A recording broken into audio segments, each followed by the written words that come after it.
Cárdenas informa en Fórmula Noticias. Bueno, pues son los usos del poder. Por supuesto, con el maestro Alfonso Zárate. Él es presidente del Grupo Consultor Interdisciplinario, es columnista en el periódico El Universal, colaborador en este espacio. Grupo Consultor es una firma especializada en estrategias de comunicación política.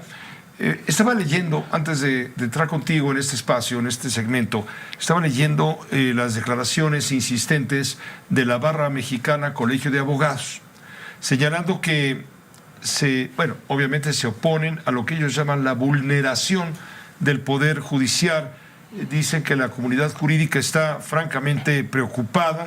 El titular de la Barra Mexicana, Víctor Olea Peláez, dice que la Constitución establece claramente que el Poder Judicial tiene la misma jerarquía que los poderes legislativo y ejecutivo y por lo tanto no puede ni debe quedar sujeto a decisiones partidistas.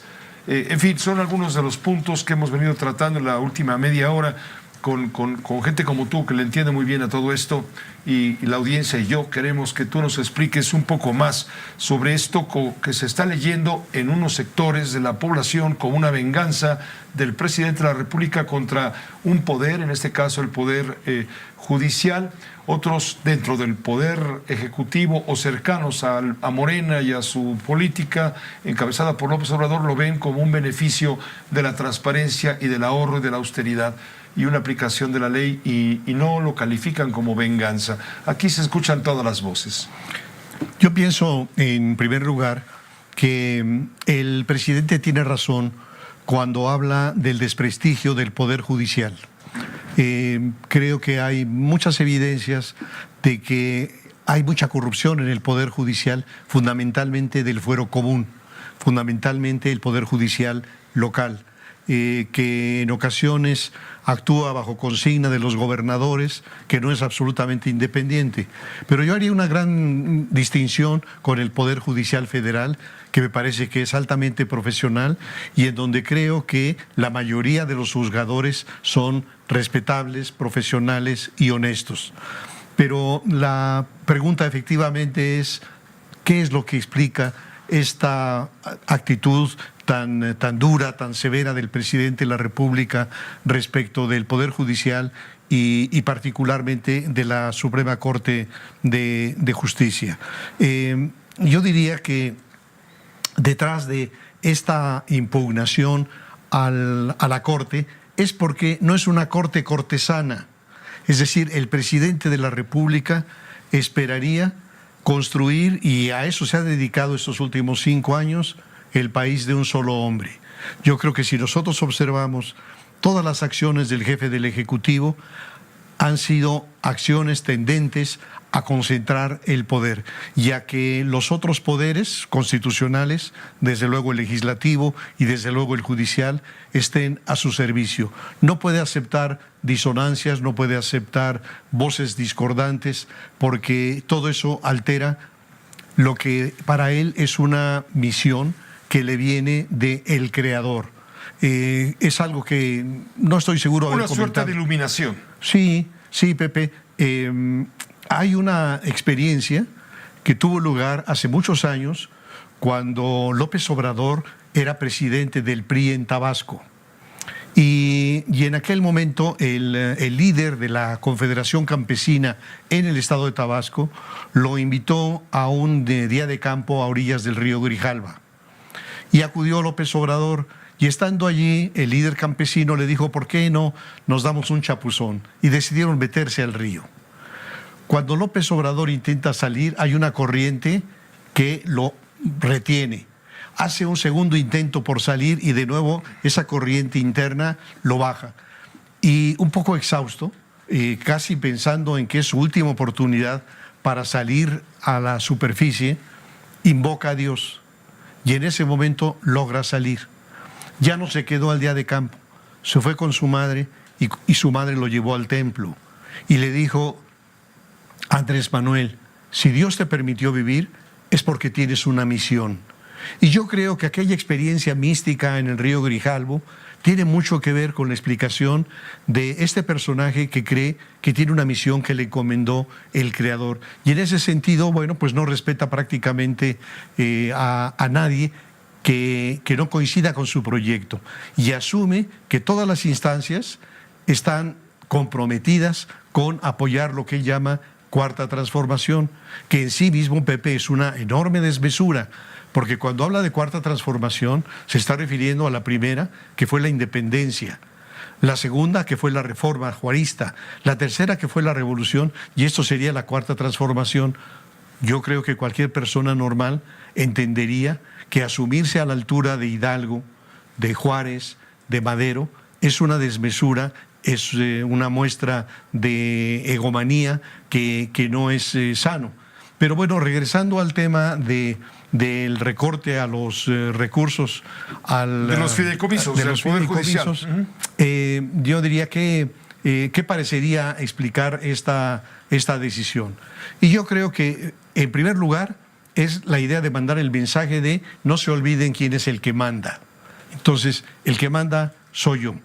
En segundo lugar, castigar la insolencia de la Suprema Corte de Justicia de la Nación de cumplir con su responsabilidad, que la responsabilidad de la Corte es preservar la constitucionalidad de los actos y ser un factor de equilibrio con los otros poderes. De contrapeso. Así es. Y luego lo tercero es la posibilidad de utilizar todos esos recursos en sus pensiones sociales. Y aquí me gustaría desagregar un poco el tema. ¿Por qué? Porque desde que inició su gobierno, el presidente nos dijo que bastaba la lucha contra la corrupción para tener los recursos necesarios para la atención de su programa social, de los apoyos a los viejos, a los jóvenes, etcétera. Bueno, resultó con que el combate a la corrupción no fue tal o no dio resultados. Sabemos muy bien que son muchos los escándalos de corrupción, de desviación de recursos, de funcionarios que entregan contratos a sus familiares o a las amistades de sus familiares con sobreprecios. Más del 80% de los contratos se otorgan de dedo, sin licitación.